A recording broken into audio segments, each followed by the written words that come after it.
KonekoKitten was a big Roblox commentary YouTuber with about 1 million subscribers. Everything was going good for him until he got exposed. So in this video, I will be talking about it, and just to be clear, I'm not accusing anyone in this video, I'm just talking about the situation. Also, if you're new to my channel, make sure you like and subscribe and enjoy the video.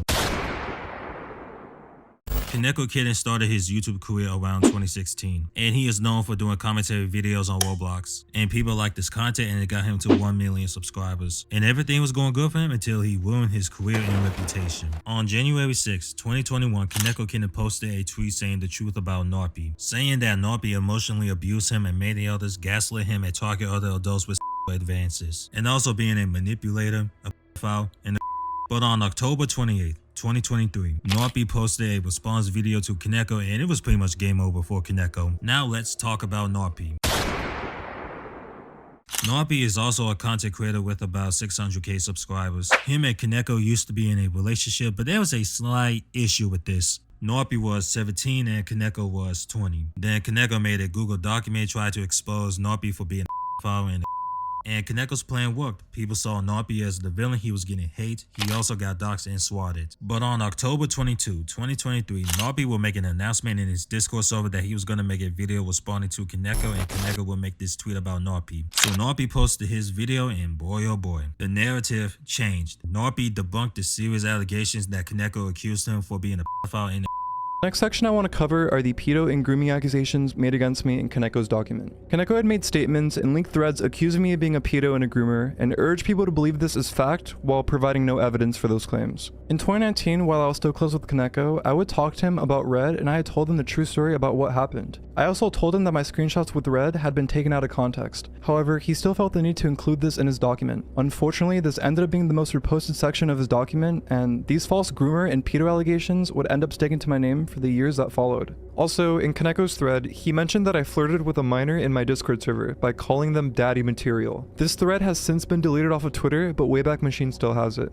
I did not do this, and I have never flirted with random people in my public voice chats. When these claims were alleged, I was at the peak of my YouTube. I find it hard to believe that if I had joined a voice channel and flirted with a minor, that there wouldn't be a voice recording of me doing so. It blows my mind that these claims were taken at face value, without a clip of me doing anything. and also saying that their relationship wasn't one-sided. And Koneko states that our relationship was very one-sided, in the sense that he didn't reciprocate intimately or sexually to me much or at all. I would like to correct this and prove that not only was our relationship not one-sided, but that it was rather mutual, and it had went on for many months. A trigger warning, these following screenshots are extremely explicit and sexual. For some context, these screenshots are from a video I recorded of our conversations long after we'd had them. The deleted user is me, but the account actually isn't deleted, I had just renamed it to that. The earliest recorded sexual encounter I had with Koneko was in September of 2019. I believe we had earlier encounters, but this is all I had recorded. This screenshot was from the same time. However, I excluded some messages here because it shows an explicit picture of me that I do not want to be shown publicly.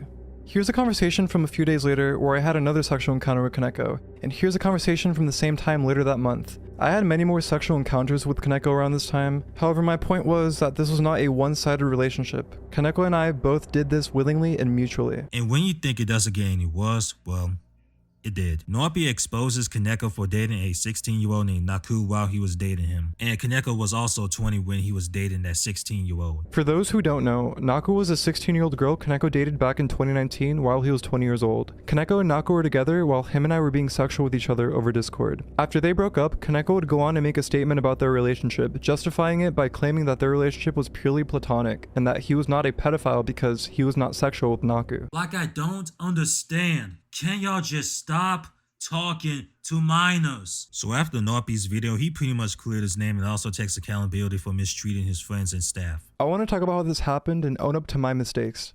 I treated my mods and admins extremely poorly, and I was not a good example of a community leader or a server owner. I deeply regret the way that I treated my mods, and there is no excuse for my behavior in running my server. Now let's talk about the man himself, KonekoKitten.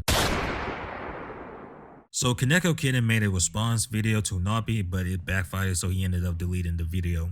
And then he posted this on his community post. And he either deleted his channel or privated his channel. When I was doing research for this video, I watched a video by Blammo Whammo about KonekoKitten, and I saw a comment that caught my attention. And let me be clear, this is alleged and I cannot confirm that this is true. So by this comment, KonekoKitten is in college trying to get a degree in neuroscience, and he had brain cancer and beat it. And he moved on with his life after getting exposed. So that's all I gotta say about this. I will see you guys next time. Peace.